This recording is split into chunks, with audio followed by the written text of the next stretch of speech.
Please, just pretend you're hugging me so I can escape," the desperate little girl whispered to a stranger, completely unaware that this man was a billionaire who would change her life forever. Começar como capítulo 1. Before we dive into the story, drop a comment below and tell us where you're watching from. Enjoy the story. The autumn rain hammered the sidewalks of downtown Chicago, turning the world into a blur of grey concrete and streaming headlights. David Mitchell pulled his black wool coat tighter as he stepped out of the Pierce & Associates building, his lawyer's words still echoing in his mind. "The insurance settlement is complete, David. Sarah's affairs are all in order now. 6 months. 6 months since the accident that took everything from him."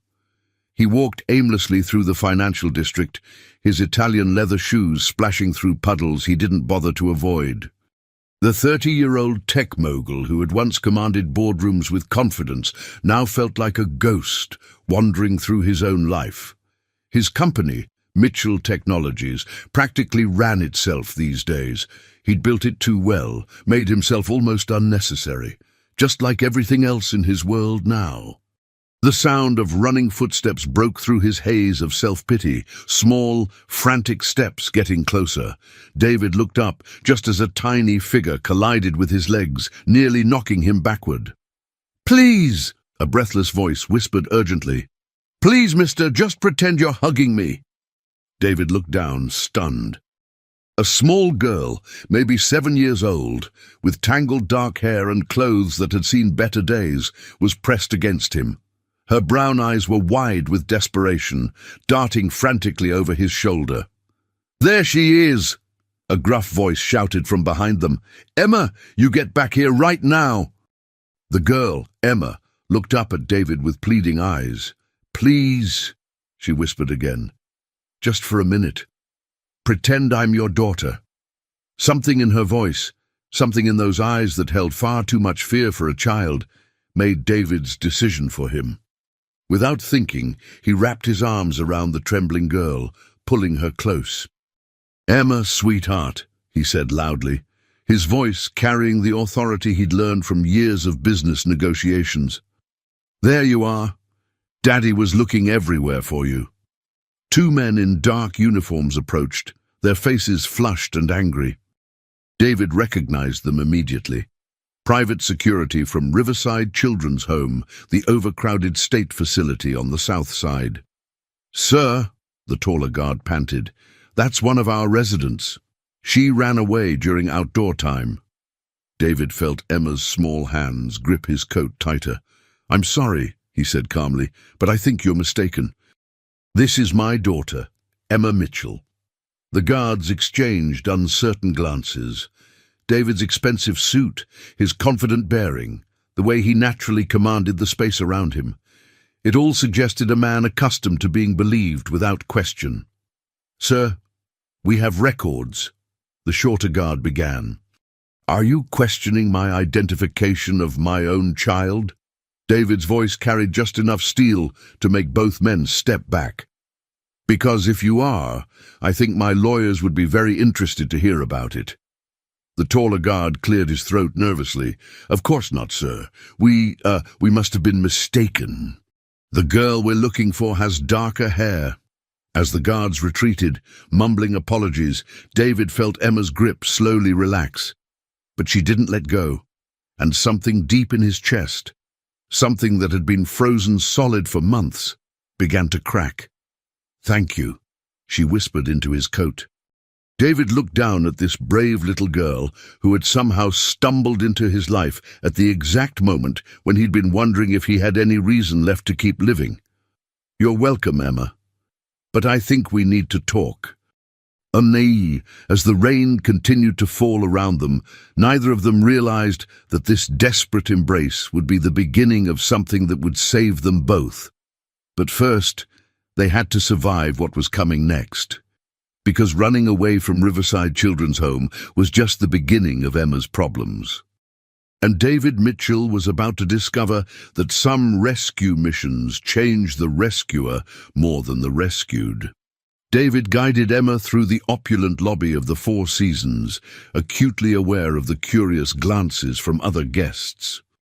Her worn sneakers squeaked against the pristine marble floor, and she kept her head down, shoulders hunched, as if expecting someone to grab her at any moment. The contrast between her tattered clothing and the hotel's luxury felt almost obscene. "Mr.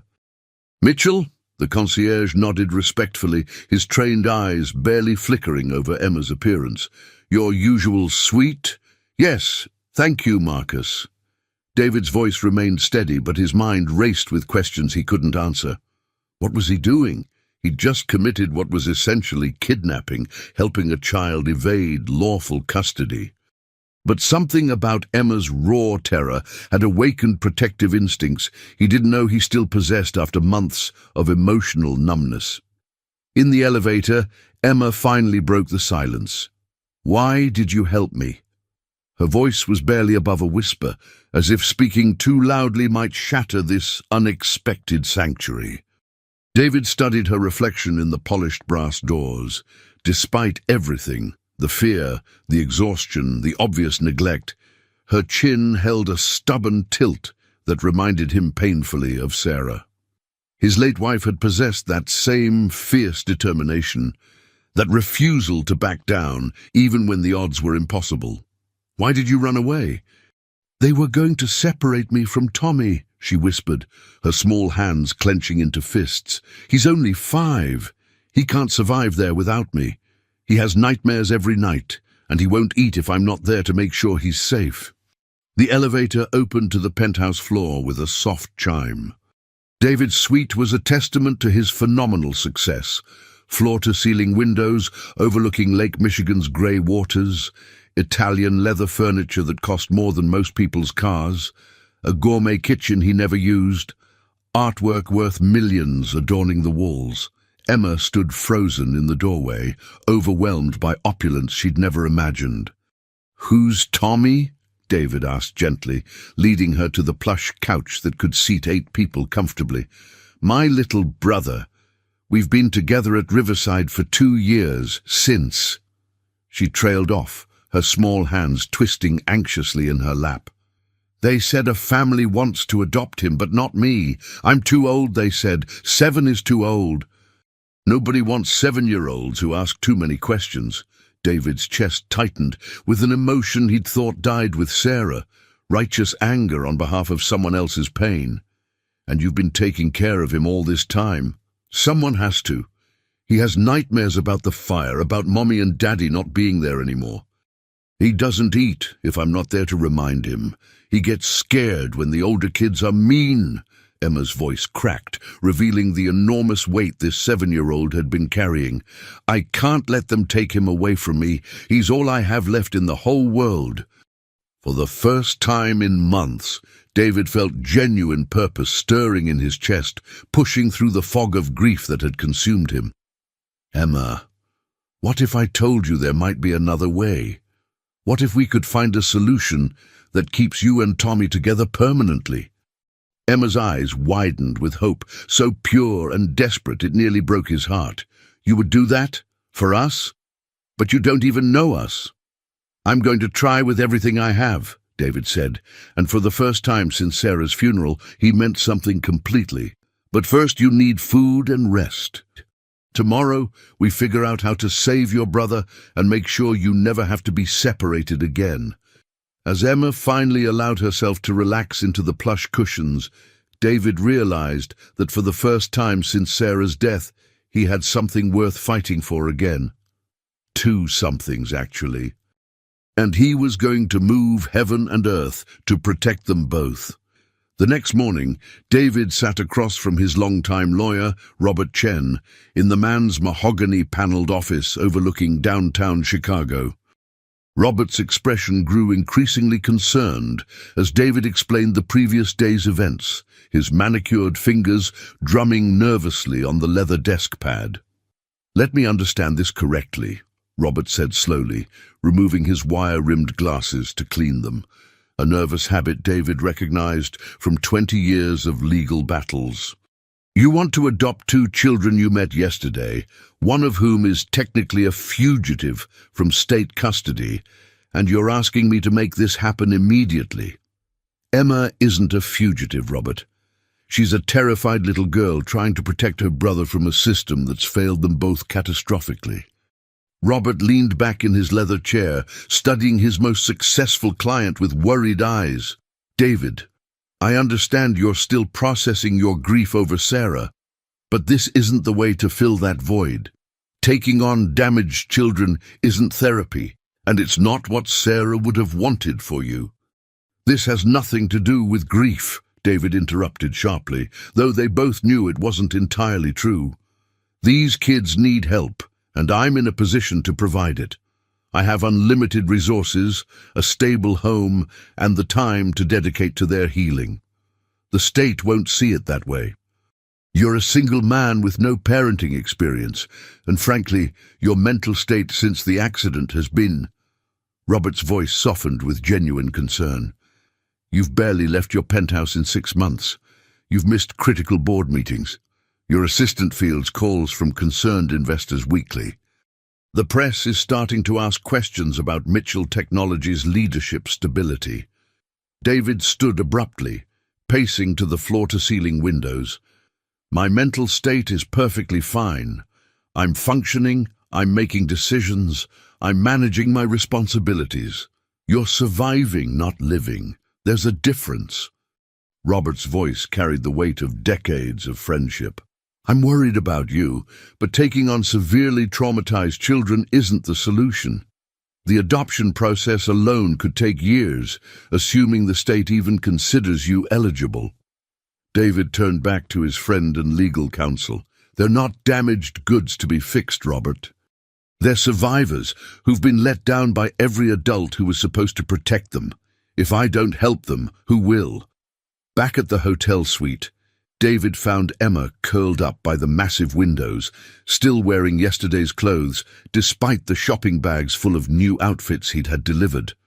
She looked impossibly small against the backdrop of Chicago's towering skyline, a tiny figure dwarfed by a world too big and cruel for someone her age. "How did it go with your lawyer?" she asked quietly, not turning from the window. David sat beside her on the window seat, noting how she instinctively tensed before forcing herself to relax. It's going to be complicated. The system. It's not designed for situations like this. There are procedures, waiting periods, evaluations.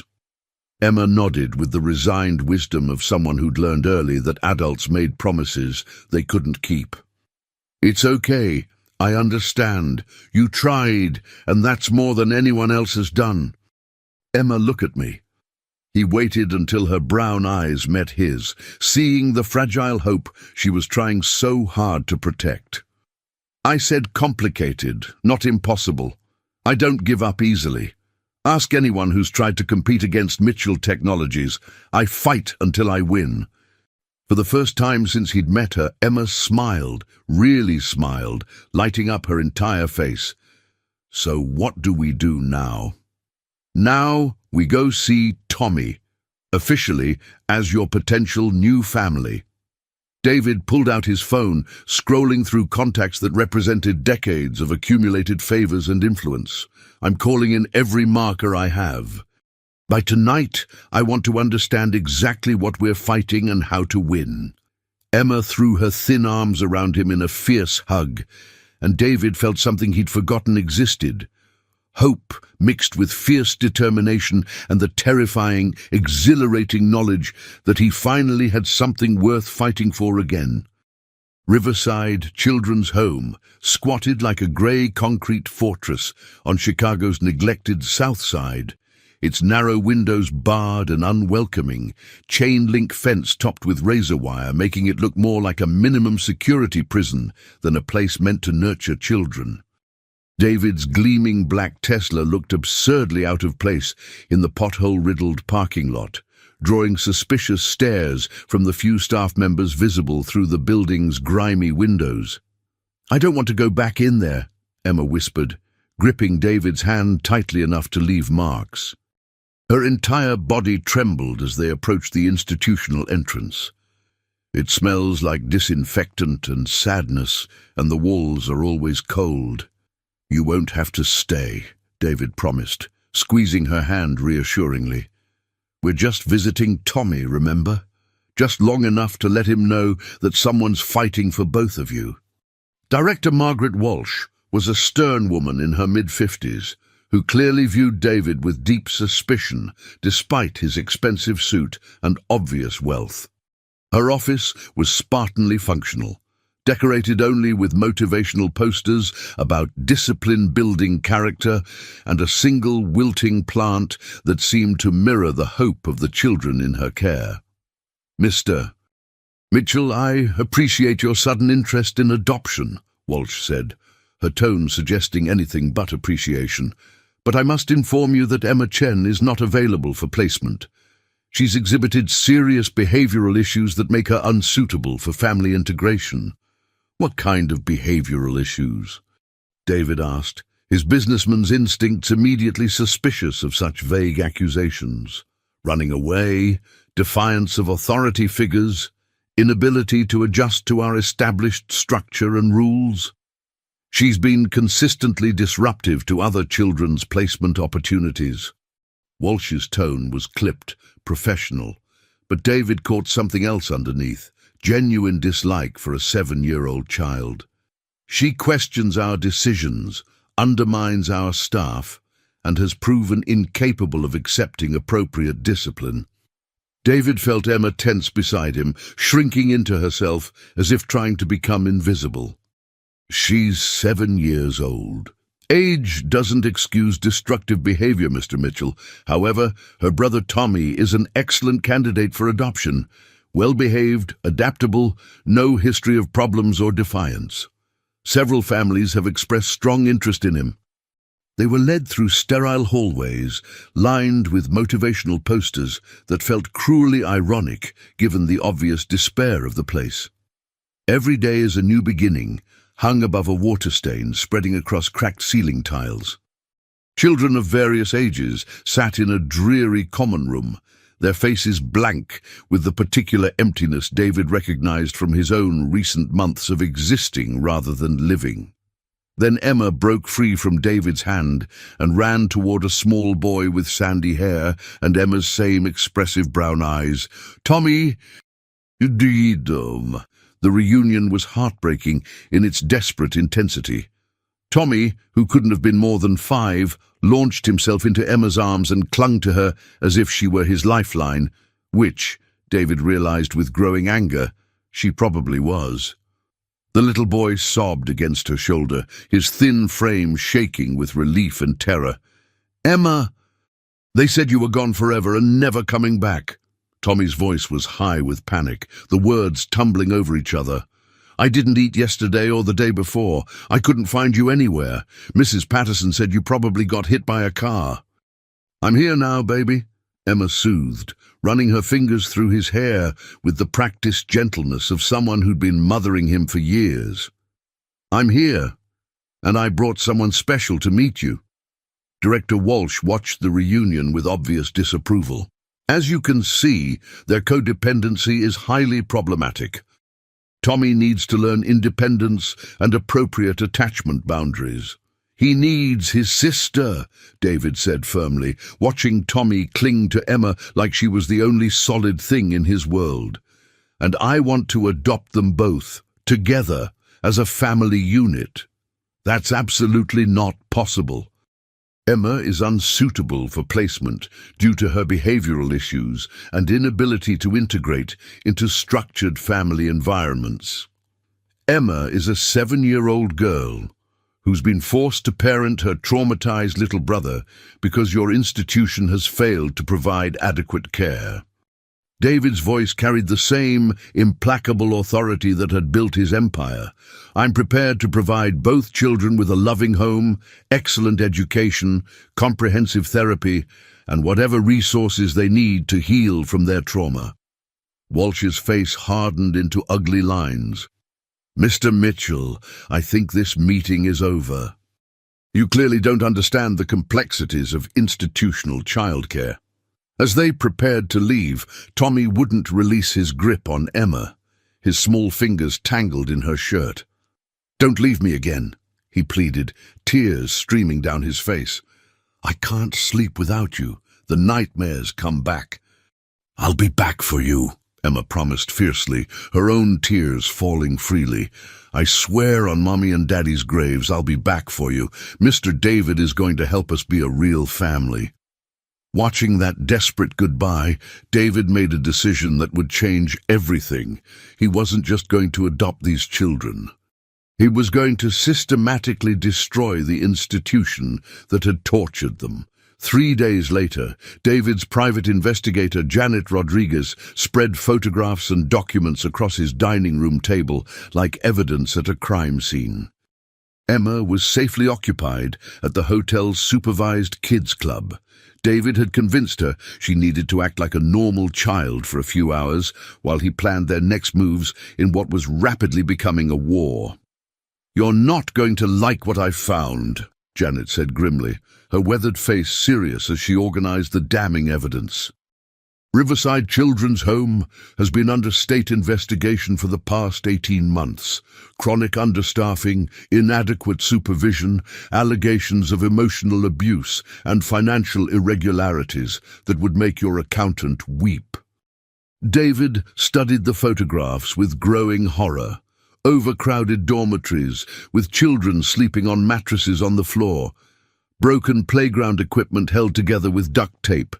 Kids with hollow eyes, and the particular stillness that comes from having hope systematically crushed. Why hasn't this place been shut down? Politics and money, the usual suspects. Director Walsh has deep connections in the State Department. Her brother-in-law sits on the Oversight Committee. Plus, they're significantly cheaper than other facilities, so the state keeps funneling kids there to save budget money.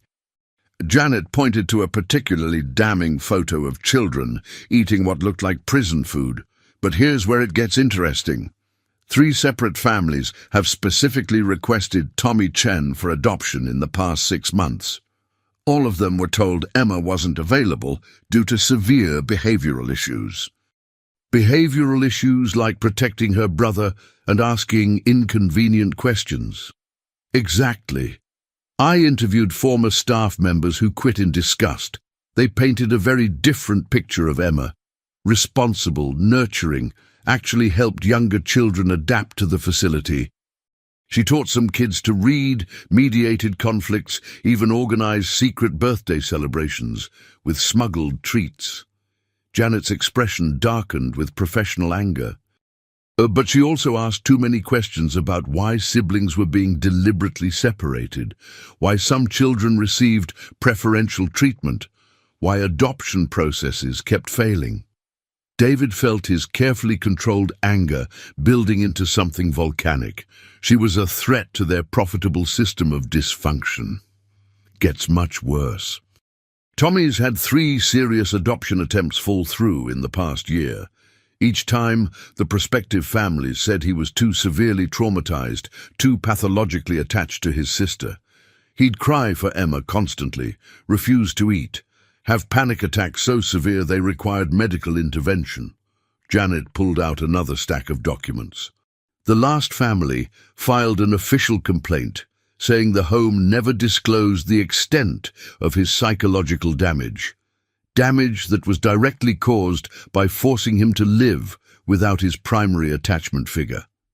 Because they deliberately separated him from the only person who could help him heal. There's more, and it's going to break your heart. I found Emma and Tommy's original case files, along with newspaper coverage of their parents' deaths. Janet's voice gentled with genuine compassion. House fire 2 years ago. Electrical malfunction in the middle of the night. Emma woke up to smoke, managed to get Tommy out of his crib and carry him to safety. She saved his life, David. She was 5 years old and she carried her 3-year-old brother through a burning house. David had to grip the edge of the table to stay upright. This 7-year-old girl had already lost everything once. had literally carried her brother through fire to safety and had spent 2 years fighting to keep their family together in a system designed to tear them apart for profit. Janet, I need you to dig deeper into everything. Walsh's finances, board member connections, state funding patterns, failed adoptions. If they want to play hardball with these children's lives, they're going to discover what real power looks like when it's properly motivated. When Emma returned that evening, chattering excitedly about making friends at the kids' club, she found David on the phone with an army of allies, his corporate attorney, venture capitalist contacts, investigative journalists, and 3 different child advocacy organizations. "Is everything okay?" she asked quietly, her newfound happiness dimming as she read the tension in his voice. David hung up and knelt to her level, taking her small hands in his. "Emma, how would you feel about never having to worry about being separated from Tommy again? About having a real home where you're both safe and loved?" Her eyes lit up with hope and terror in equal measure. "What do you mean? Are you really going to be our daddy?" "I mean, I'm going to make sure you and Tommy come home with me, where you belong, as my children. But I need you to trust me completely, because this fight is going to get very ugly before it gets better." Emma straightened her small shoulders with determination that reminded David of every successful battle he'd ever fought, every impossible deal he'd closed, through sheer refusal to accept defeat. "I trust you more than anyone in the world. And I'm not afraid of ugly anymore. I've been living in ugly for 2 whole years, and I'm ready to fight for something beautiful." As David tucked Emma into the guest bedroom that night, reading her a story about families who stayed together no matter what, he had no idea that Director Walsh was already planning her vicious counterattack. The phone call that would threaten to destroy everything was coming in less than 12 hours. The call came at 6:47 a.m., jolting David from the first genuinely peaceful sleep he'd had in months. Sleep that had come from finally having a purpose beyond mere survival. "Mr. Mitchell?" The voice was official, cold, carrying the authority of law enforcement. "This is Detective Sarah Martinez with Chicago Police Department. We need to speak with you immediately regarding Emma and Tommy Chen." David's blood turned to ice water. "Chen? The minor children you've been harboring illegally. We need you and the girl to report to the station immediately for questioning regarding kidnapping charges, interference with legal custody, and child endangerment."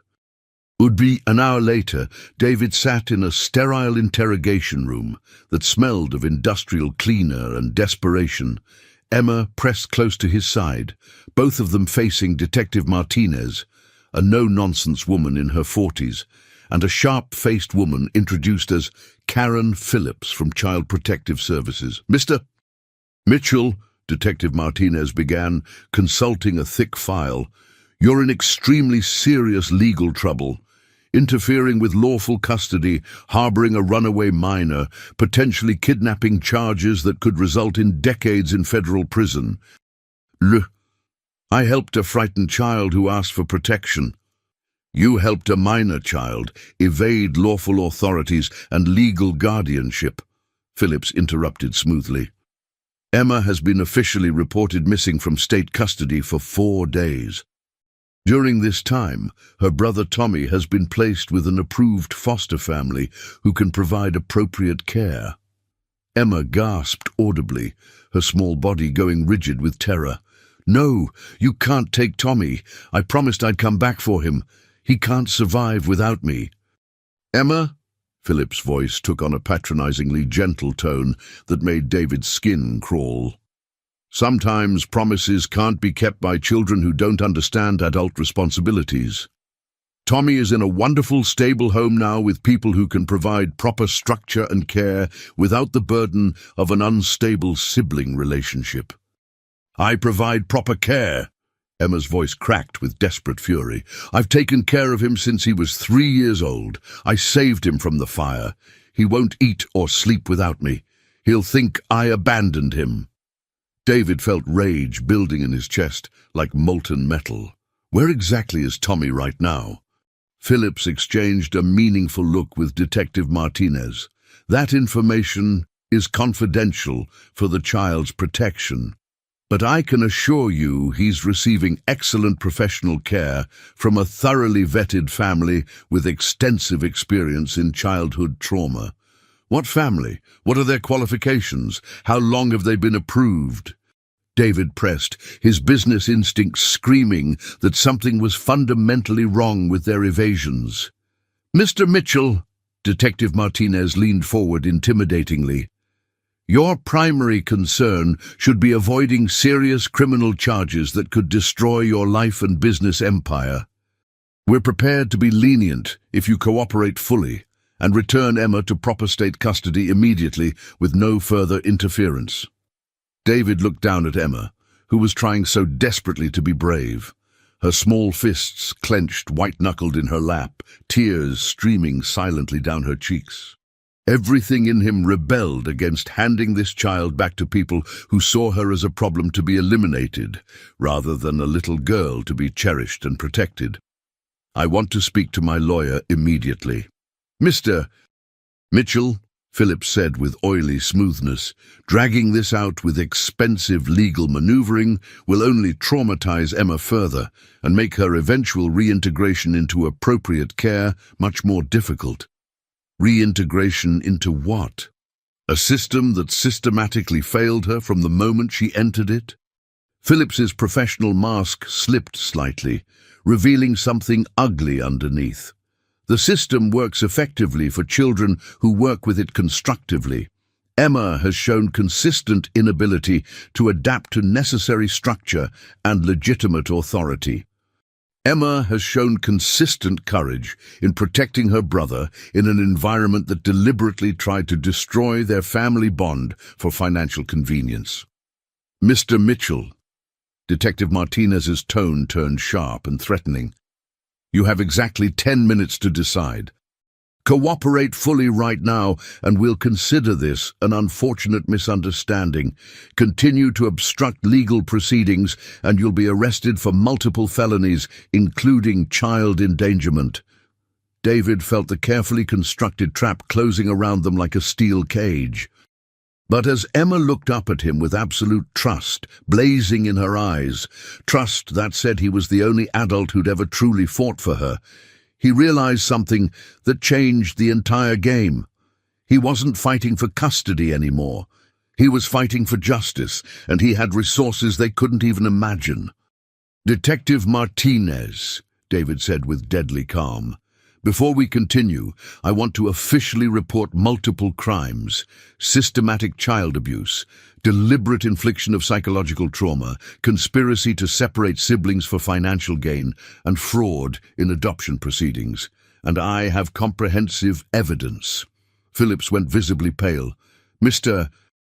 Mitchell, you're making completely unfounded accusations that could constitute slander. Am I?" David pulled out his phone with surgical precision. "Because I think the FBI field office would be fascinated by Janet Rodriguez's investigation into Riverside Children's Home's financial irregularities, the documented pattern of deliberately sabotaged adoptions, and the systematic abuse of vulnerable children." "Ade."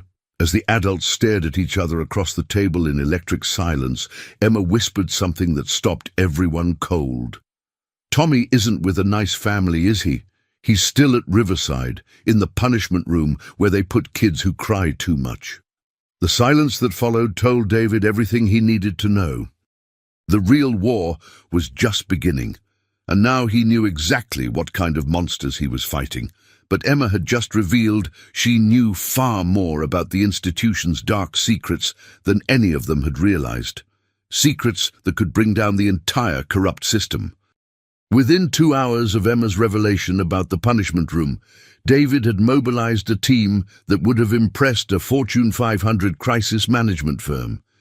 His penthouse suite had been transformed into a war room, complete with laptops, legal documents, and a direct line to investigative journalist Rebecca Torres from the Chicago Tribune. "Emma," David said gently, kneeling beside her as she sat curled in the window seat. "I need you to tell me everything you know about this punishment room. Can you do that for Tommy?" Emma's eyes were red from crying, but her voice was steady with the terrible wisdom of a child who'd seen too much. "It's in the basement, past the laundry room where they make us work. Mrs. Walsh puts kids there when they act out. That means crying for their families or asking questions about why they can't call their relatives." She wiped her nose with her sleeve. "There's no windows, just a mattress on the floor and a bucket. They give you one meal a day and tell you to think about your behavior." David's hands clenched into fists. "How long do children stay there?" "Depends on how sorry you act. Billy Martinez was there for 5 days last month because he wouldn't stop asking about his grandmother. When he came out, he didn't talk for weeks." Emma's voice dropped to a whisper. "Tommy was there 3 times before I learned to stop them from taking him. That's why I have to ask so many questions and cause trouble. It keeps their attention on me instead of him."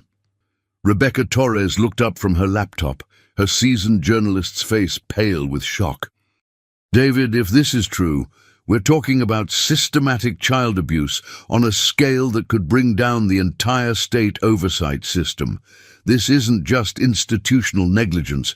This is torture." David's phone buzzed with a text from Janet Rodriguez. "Emergency. Found Tommy. Get down here now. Bringing backup." 20 minutes later, David's convoy of black SUVs pulled up to Riverside Children's Home, followed closely by Rebecca's news van and 3 Child Protective Services vehicles that Janet had somehow convinced to join their impromptu raid.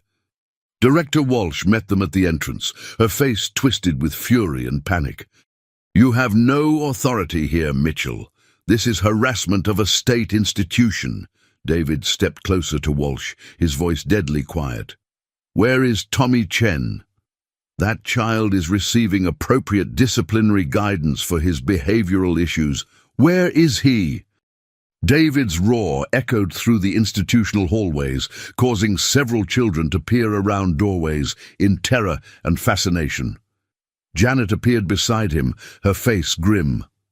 "Basement level, 3rd room past the industrial washers. David, he's—" She shook her head. "Just prepare yourself." The punishment room was everything Emma had described and worse. Tommy sat in a corner, thin arms wrapped around his knees, rocking slightly. He looked like he'd aged years in the 4 days since David had seen him, his face gaunt with dehydration and terror. When he saw the adults entering, he pressed himself further into the corner. "Please don't hurt me anymore," he whispered. "I'll be good. I won't cry for Emma anymore, I promise." David had never experienced rage like what filled him in that moment. This wasn't anger. This was a fundamental shift in his understanding of what he was capable of protecting and destroying. He knelt slowly beside Tommy, his voice infinitely gentle, despite the fury burning in his chest. "Tommy, do you remember me? I'm David, Emma's friend. She sent me to bring you home to her." Tommy's eyes widened with desperate hope. "Emma, she's really okay. They said she was dead, that she got hit by a car because she ran away." "Emma is safe and waiting for you. She never stopped fighting to get back to you." David carefully extended his hand. "Would you like to see her right now?" As Tommy launched himself into David's arms, clinging to him with the desperate strength of a child who'd been drowning and finally found solid ground, David made a vow that would reshape his entire life. He wasn't just going to destroy Riverside Children's Home. He was going to make sure no child ever suffered like this again. Behind them, Rebecca Torres documented everything with the thoroughness of a Pulitzer Prize winner who just found the story of her career. Director Walsh's reign of terror was about to become front-page news across the entire nation. But first, David had 2 children to get home safely and a war to finish. The Chicago Tribune's expose hit newsstands and digital platforms at 6 a.m. sharp, with a headline that stopped traffic. "House of Horrors. Billionaire tech CEO exposes systematic child abuse at city-funded facility. Rebecca Torres had worked through the night, crafting a piece so devastating that it immediately went viral, shared thousands of times within hours. David sat in his penthouse living room, Emma curled against his left side, and Tommy pressed against his right, both children finally asleep after their emotional reunion the night before. His phone had been buzzing incessantly since dawn, with calls from reporters, politicians, and child advocacy groups across the country. "Mr. Mitchell," Rebecca's voice came through his Bluetooth earpiece. "CNN wants a live interview in 30 minutes. The governor's office is demanding an immediate investigation.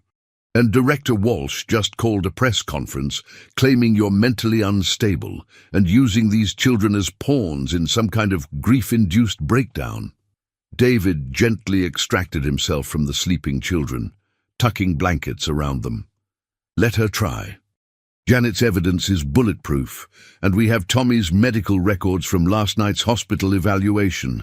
Dehydration, malnutrition, and trauma responses that would be criminal if they happened to an adult prisoner." The morning talk show appearances were a masterclass in controlled fury. David sat across from seasoned journalists, his manner calm and professional, but his words carrying the weight of absolute moral authority.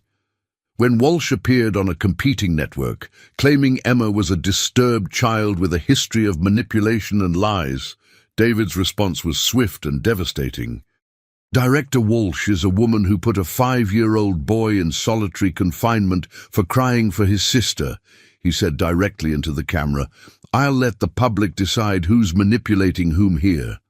By noon, protesters had gathered outside Riverside Children's Home, carrying signs reading, "Save our children," and "Close this house of horrors."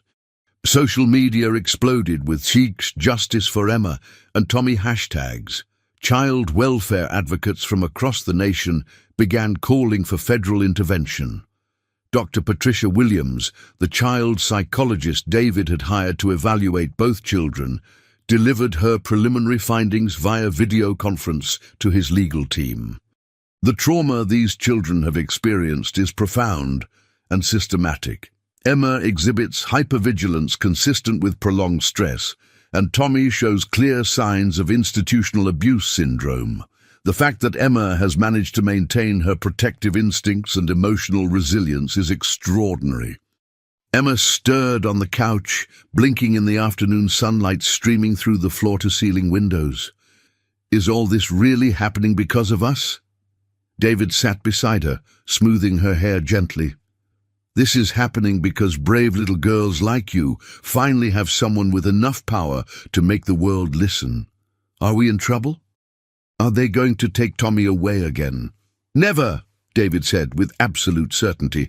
"I promise you, Emma, they will never separate you from Tommy again, not while I have breath in my body."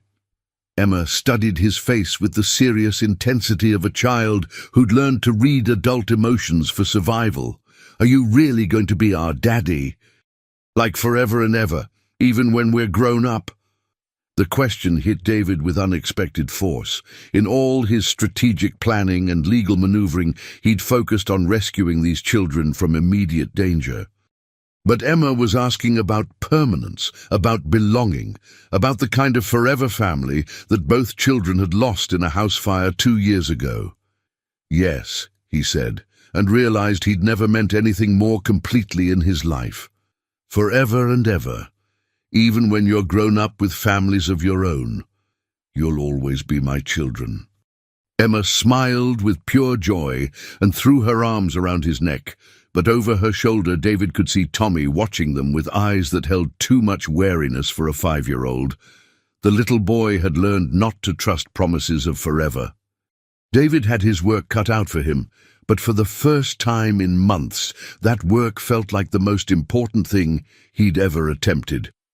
Outside, the media war raged on, but inside his penthouse, he was learning to be someone he'd never been before, a father. The phone rang with news that would change everything. "Mr. Mitchell, this is FBI agent Sarah Cooper. We need to discuss what we've discovered about Riverside Children's Home's financial records. Can you come in immediately? And bring your legal team. This is bigger than you know." The FBI field office in downtown Chicago felt like a fortress of justice, all concrete and steel and the weight of federal authority. David sat at a conference table surrounded by Agent Sarah Cooper, Assistant Director Michael Ross, and enough evidence boxes to fill a small warehouse. Emma and Tommy were safely with Dr. Williams, finally beginning therapy sessions that would help them process their trauma. "Mr. Mitchell," Agent Cooper began, spreading financial documents across the polished table. "Your private investigator uncovered the tip of an iceberg. What we've found in the past 48 hours is a systematic operation involving multiple children's homes across 3 states. David leaned forward, his business instincts immediately recognizing the scope of what she was describing. Money laundering? Worse. Riverside Children's Home has been deliberately sabotaging adoptions to maintain a steady population of long-term residents. The state pays more for children who've been in the system for over 2 years, nearly double the standard rate for difficult-to-place children. Assistant Director Ross pulled out a chart showing payment structures. They've been creating difficult-to-place children by psychologically damaging them. The revelation hit David like a physical blow. They've been torturing children for profit. It gets darker. We've identified at least 12 other facilities in Illinois, Wisconsin, and Indiana operating similar schemes. Walsh wasn't acting alone. This is an organized criminal enterprise disguised as child welfare. Agent Cooper's voice carried the controlled fury of someone who'd spent 20 years fighting injustice. Your Emma and Tommy weren't just victims, they were profit centers. 2 children generating approximately $8,000 per month in state funding with minimal oversight. David had to grip the edge of the table to maintain his composure. The punishment room, designed to break children's spirits systematically. Kids who fight the system, who ask questions, who try to protect siblings. They get targeted for psychological destruction until they become compliant or age out. Ross showed him photographs of similar facilities. We've found punishment rooms in 8 of the 12 locations we're investigating. How many children are we talking about? Agent Cooper's expression grew even grimmer. Conservative estimate, over 300 children actively being abused right now. Some have been in this network of facilities for their entire lives, move between institutions whenever someone gets too curious. David thought about Emma's fierce protectiveness, Tommy's terror, the hollow-eyed children he'd seen in Riverside's common room. Multiply that by 300. What do you need from me? Your media attention has been invaluable. Public pressure is forcing politicians to act instead of hiding behind bureaucratic delays. But we need your resources for something bigger. Ross leaned forward intently. We're planning coordinated raids on all 12 facilities simultaneously. We need temporary housing, psychological support, medical care, and legal representation for potentially hundreds of traumatized children. You have it. Whatever you need, unlimited budget. David's response was immediate and absolute. There's more. Several of these facilities have connections to international adoption agencies that we suspect are involved in trafficking. This investigation could span multiple countries and take years to fully unravel. Agent Cooper studied David's face carefully. Are you prepared for that level of commitment? Because once we start this, there's no going back. David thought about Emma teaching younger children to read in secret, about Tommy's desperate clinging after 4 days in solitary confinement, about the hundreds of children still trapped in similar hells across multiple states. Agent Cooper, 6 months ago, I was ready to give up on life entirely. These children gave me a reason to fight again. You don't have to ask if I'm committed. You have to worry about keeping up with me. His phone buzzed with a text from Dr. Williams. Emergency session needed. Tommy had breakthrough. He's ready to tell us about the other children, the ones who didn't make it out. The room fell silent as David shared the message. Agent Cooper and Ross exchanged grim looks. "Mr. Mitchell," Ross said quietly, "I think you need to prepare yourself. If Tommy has information about children who didn't make it out, this investigation just became a potential murder case." As David raced back to his penthouse to comfort two traumatized children who were about to become key witnesses in a federal criminal case, he realized that saving Emma and Tommy was only the beginning. They were about to expose a network of evil that stretched far beyond anything he'd imagined. But for the first time since Sarah's death, David Mitchell felt truly alive, powered by righteous fury and unconditional love for two children who deserved justice and safety. The war was expanding, but so was his army of allies. And David had never lost a war that mattered this much. Dr. Williams's office felt different when David arrived that evening, heavier somehow, as if the weight of terrible secrets had settled into the furniture itself. Emma sat in a corner chair, coloring with aggressive strokes, while Tommy was curled in Dr. Williams's lap, his small voice barely audible as he spoke into a digital recorder. "Tommy's been incredibly brave today," Dr. Williams said quietly, her usually warm demeanor subdued. "But what he shared, David, I've been treating traumatized children for 15 years, and I've never heard anything like this." Tommy looked up with eyes that held knowledge no 5-year-old should possess. "Mr. David, I told Dr. Patricia about the kids who got taken away in the night, the ones who never came back." David's blood ran cold. "Taken away where, buddy?" "Mrs. Walsh said they went to special families, but—" Tommy's voice dropped to a whisper. "I saw them put Lucy in a van with no windows. She was screaming for her mama, but her mama was dead, just like our mama and daddy are dead." Dr. Williams handed David a legal pad covered with notes. According to Tommy, children who caused too many problems or had no living relatives would disappear during night shifts. Staff told other children they'd been adopted, but Tommy noticed these children never got the normal adoption preparation. New clothes, goodbye parties, meetings with families. "How many children?"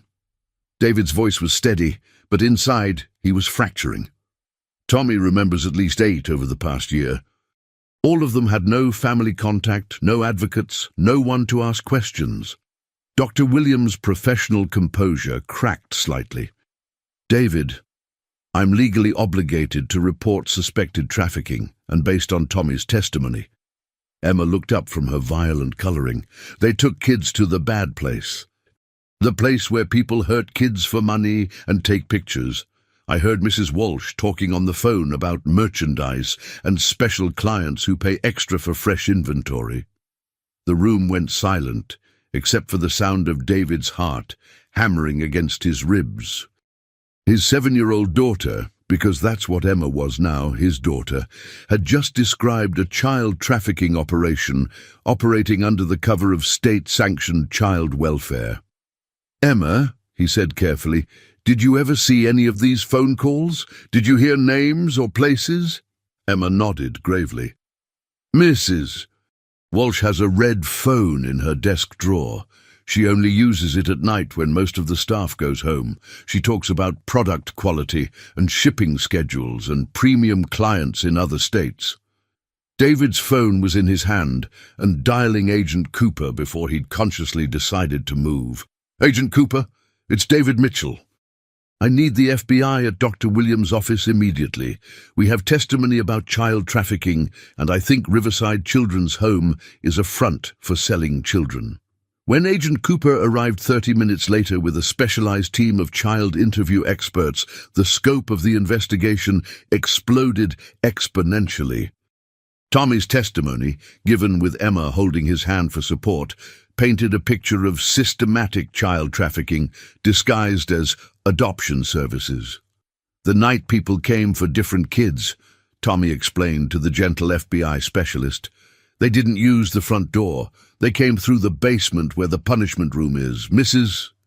Walsh would bring kids down there and tell them they were going to meet their new family, but the people weren't nice like families. They were scary, and they had cameras. Agent Cooper's jaw tightened with professional fury.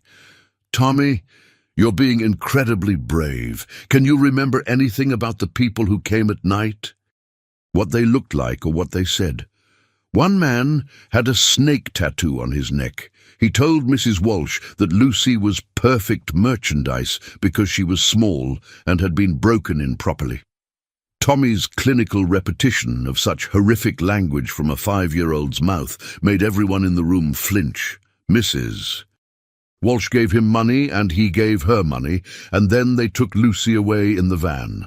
Dr. Williams had to step outside to compose herself. David gathered both children into his arms, his voice fierce with protective love. "Emma, Tommy, I want you to listen to me very carefully. You are never, ever going back to that place. You're safe now, and you're my children forever. Do you understand?" Emma pressed her face against his chest. "Are you going to stop them from hurting other kids like they hurt us?" "Yes," David said with absolute certainty. "We're going to stop them. We're going to save every child we can find, and we're going to make sure the bad people never hurt anyone again." As Agent Cooper coordinated an emergency federal response that would involve multiple law enforcement agencies across 6 states, David realized that his war against Riverside Children's Home had just become something much larger and more important. A battle against a network of monsters who bought and sold children for profit. But he also realized something else. Emma and Tommy hadn't just survived this evil. They'd gathered intelligence that could destroy it completely. His brave, brilliant children were about to help save hundreds of other kids. The final confrontation with Director Walsh was going to be more devastating than she could possibly imagine. The coordinated federal raids began at exactly 4:47 a.m. across 6 states, with FBI teams simultaneously hitting 12 facilities connected to the trafficking network. David watched from the command center that had been established in his penthouse. Multiple screens showing live feeds from raid locations, while Emma and Tommy slept peacefully in the guest bedroom, finally safe under 24-hour federal protection. "Riverside is secure," Agent Cooper's voice crackled through the communication system. "Walsh is in custody, and we've found the red phone Emma described, along with financial records that make the Pentagon's budget look simple." On the main screen, David watched as Director Walsh was led away in handcuffs, her face twisted with rage and disbelief. Children were being evacuated from the building, each one receiving immediate medical attention and psychological evaluation. Some were so traumatized they could barely speak. Others, like Emma had been, showed fierce protectiveness toward younger victims. "Mr. Mitchell," Assistant Director Ross called from across the room, "we need to discuss the immediate crisis. We have 237 children who need emergency placement, medical care, and trauma counseling. The state system is completely overwhelmed." David didn't hesitate. "I'm establishing the Sarah Mitchell Foundation for Child Protection, effective immediately. We'll handle housing, medical care, psychological support, and legal advocacy for every child we rescued. Budget is unlimited." Atunu, his assistant, Maria Santos, looked up from her laptop where she'd been coordinating with contractors and child welfare experts across the country. "David, I've got 3 hotels willing to provide secure, family-friendly accommodations. St. Mary's Hospital is setting up a specialized trauma unit, and Dr. Williams has assembled a team of 40 child psychologists who can be here by tomorrow morning." Rebecca Torres, who had been granted exclusive access to document the raids, approached David with her camera crew. "David, the footage we're getting from these facilities, it's going to change child welfare law forever. But I need to ask, how are Emma and Tommy handling being at the center of something this massive?" David glanced toward the bedroom where his children slept. They're remarkably resilient, but they're still processing their own trauma. Emma keeps asking if she can help comfort the other rescued children because she knows how scary it is to be alone. Tommy draws pictures of all the kids he remembers from Riverside and asks if they're safe now. And how are you handling becoming a father in the middle of a federal investigation? For the first time in hours, David smiled genuinely. 6 months ago I thought my life was over. Now I have 2 incredible children who've taught me that love and family aren't about biology. They're about choosing to protect each other no matter what. Emma and Tommy chose me as much as I chose them. Doctor. Williams emerged from a conference call with Federal Victim Services coordinators. David, we're seeing patterns across all the rescued children that confirm Tommy's testimony. Systematic psychological conditioning, deliberate trauma to make children compliant, and evidence of preparation for trafficking to customers in multiple countries. Agent Cooper's voice came through the comms again. We've got positive IDs on 12 of the missing children Tommy remembered. They're alive, they're safe, and they're being reunited with surviving relatives where possible. Lucy, the girl Tommy specifically mentioned, she's in protective custody and asking for the boy who remembered her name. David felt tears. He didn't know he was holding back. Can we arrange for Tommy to talk to her? I think they both need to know they survived. Already coordinating it, but David, there's something else. We found Walsh's client list. Cooper's voice turned grim. This network was supplying children to buyers in 17 countries. We're talking about potential rescue operations from Asia to Europe to South America. The scope was staggering, but David felt something he hadn't experienced since Sarah's death. Absolute clarity of purpose. Agent Cooper, you have unlimited resources from Mitchell Technologies and the Sarah Mitchell Foundation. Whatever it takes, however long it takes, we're going to find every child and bring them home. Emma appeared in the doorway, rubbing sleepy eyes. Mr. David, I heard voices. Are the other kids okay? David scooped her into his arms. Yes, sweetheart. Because you and Tommy were so brave, we found lots of children who needed help, just like you did. Can we help them learn to feel safe again, like Dr. Patricia helped us? That's exactly what we're going to do, David promised, holding his daughter close while coordinating a global rescue operation. We're going to help every single one of them find their way home. As dawn broke over Chicago, painting the sky in shades of hope and new beginnings, David realized that tomorrow would bring the final confrontation with Director Walsh, the woman who had built an empire of suffering that Emma and Tommy's courage had finally torn down. But tonight, he was simply a father holding his child while they worked together to save others, and that felt like the most important job he'd ever had. 6 months later, David stood in Judge Patricia Hamilton's chambers, watching Emma fidget with the collar of her new dress, while Tommy practiced writing his new name, Tommy Mitchell, in careful 5-year-old handwriting. The adoption hearing was scheduled to begin in 10 minutes, making official what had been true in their hearts since that rainy day, when a desperate little girl had asked a stranger to pretend to hug her. Mr. Mitchell, Judge Hamilton said warmly, reviewing the extensive file before her. In 30 years on the bench, I've never seen an adoption case quite like this. Emma and Tommy, do you understand what's happening today?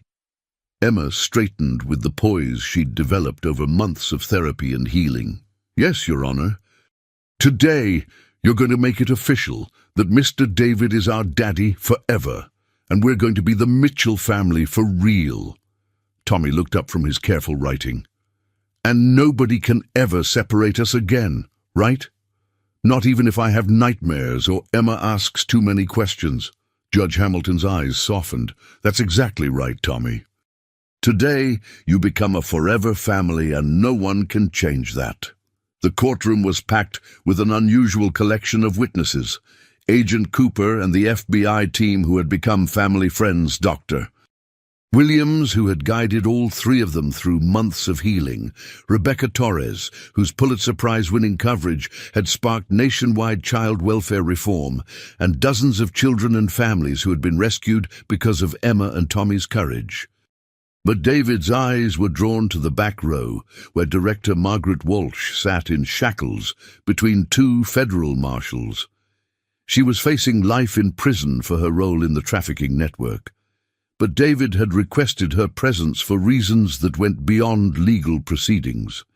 "Margaret Walsh," Judge Hamilton addressed the defendant directly, "you have requested to make a statement before this adoption is finalized. The court will hear you, but I warn you that any attempt to disrupt these proceedings will result in immediate removal." Walsh stood slowly, her face gaunt from months in federal custody. When she spoke, her voice carried none of its former authority. I need these children to know something." She looked directly at Emma and Tommy, her eyes filling with tears.